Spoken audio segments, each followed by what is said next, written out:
Okay.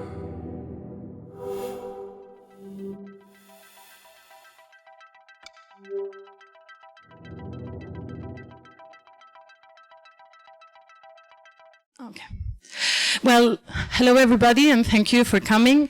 As Pau said, I'm Irene Lapuente, a founder of La Mandarina de Newton.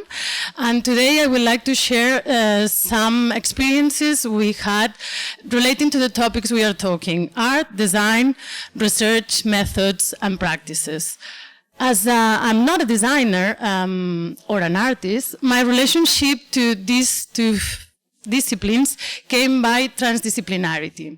In fact, I'm a physicist and I love culture, so that's how my way came into arts and design.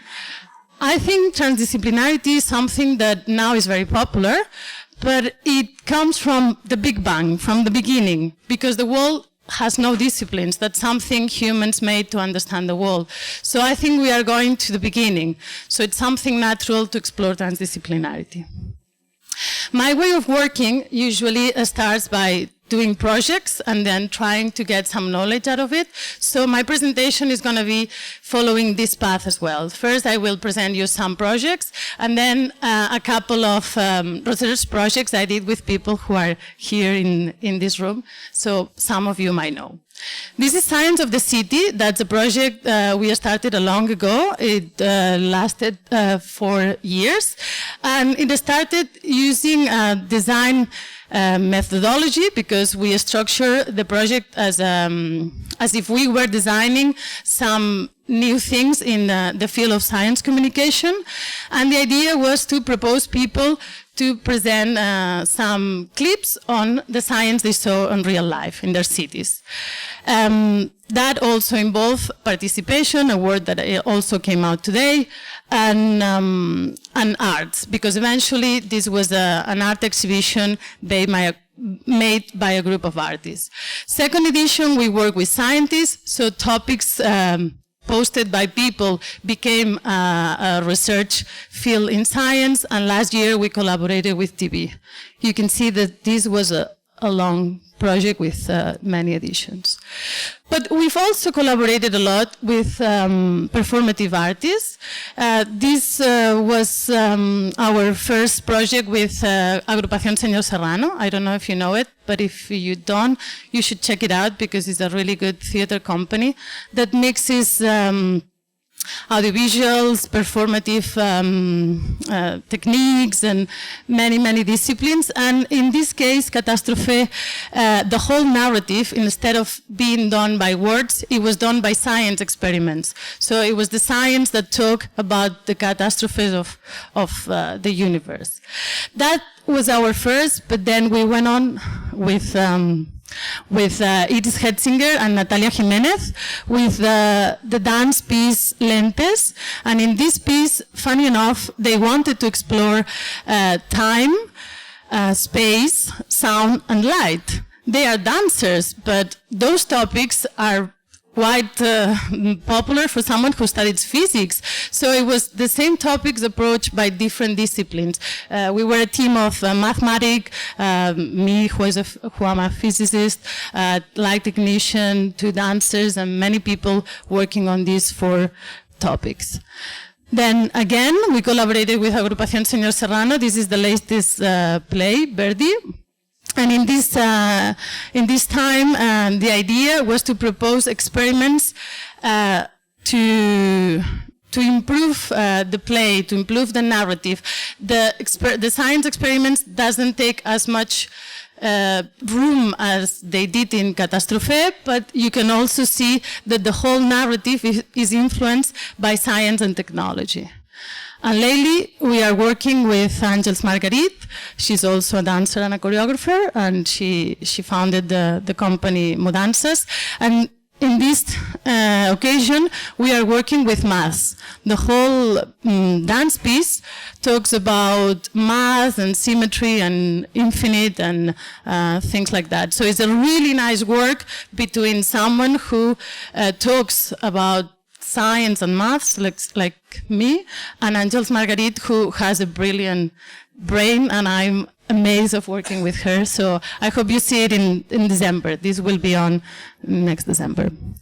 But we have collaborated just with artists, but also we've used a lot of design tools to work, because we are a science and tech communication company. So at the end of the day, we are sort of using all these and getting with them and getting influenced by their way of working to work on our field. So we've used design and design thinking and collaboration and participation to design new educational materials and exhibitions. This was the case of Talent Lab, a project we did with CSIC, the Science Council of Spain.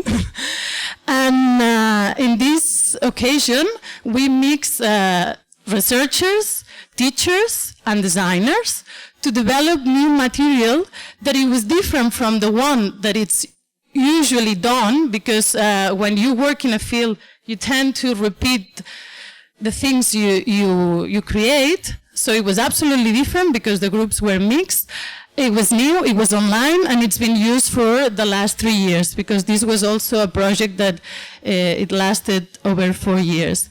The last edition of Talent Lab ended up with an exhibition that is, as you can see, it was made by people, because all this material was created by this group of people, but also it was taken away by people, because participants could take away all the papers and then get back their exhibition to their homes. So it was done and received by people.